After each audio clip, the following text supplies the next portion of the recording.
Now guys, we're entering the final part of the tour, so just to let you know that the toilets on the boat are now closed for cleaning. Letter 15. Mrs. Vernon to Lady Courcy, Churchhill. My dear mother, I return you Reginald's letter, and rejoice with all my heart that my father is made easy by it. Tell him so with my congratulations. But between ourselves, I must own it has only convinced me of my brother's having no present intention of marrying Lady Susan. Not that he is in no danger of doing so 3 months hence. He gives a very plausible account of her behaviour at Langford.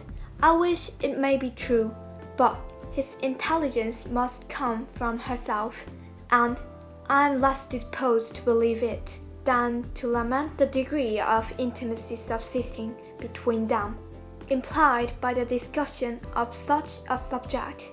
I am sorry to have incurred his displeasure, but can expect nothing better, while he is so very eager in Lady Susan's justification. He is very severe against me indeed, and yet I hope I have not been hasty in my judgment of her. Poor woman! Though I have reasons enough for my dislike, I cannot help pitying her at present, as she is in real distress, and with too much cause.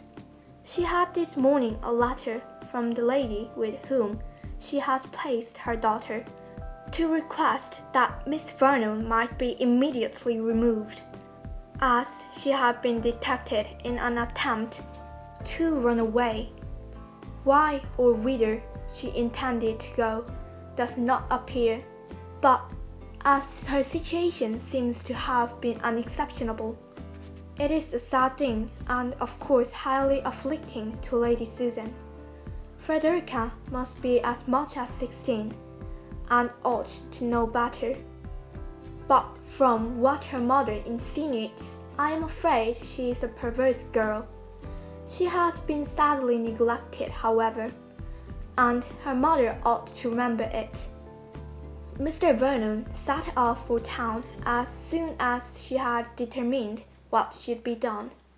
He is, if possible, to prevail on Miss Summers to let Frederica continue with her, and, if he cannot succeed, to bring her to Churchhill for the present, till some other situation can be found for her.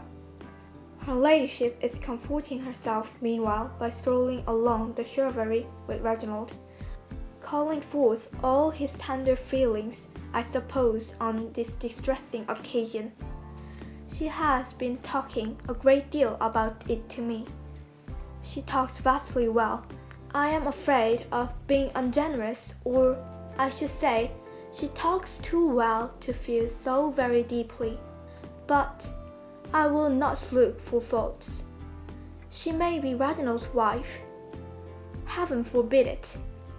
But why should I be quicker sighted than anybody else? Mr. Vernon declares that he never saw deeper distress than hers on the receipt of the letter, and is his judgment inferior to mine? She was very unwilling that Frederica should be allowed to come to Churchhill, and justly enough, as it seems a sort of reward to behaviour deserving very differently. But it was impossible to take her anywhere else, and she is not to remain here long. It will be absolutely necessary, says she, as you, my dear sister, must be sensible, to treat my daughter with some severity while she is here. A most painful necessity, but I will endeavour to submit to it. I am afraid I have been often too indulgent, but my poor Frederica's temper could never bear opposition well. You must support and encourage me. You must urge the necessity of reproof, if you see me too lenient. All this sounds very reasonably. Reginald is so incensed against the poor silly girl. Surely it is not to Lady Susan's credit that he should be so bitter against her daughter. His idea of her must be drawn from the mother's description.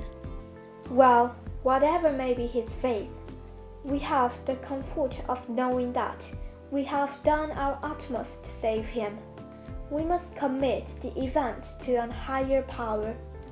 Yours ever, etc. Catherine Vernon.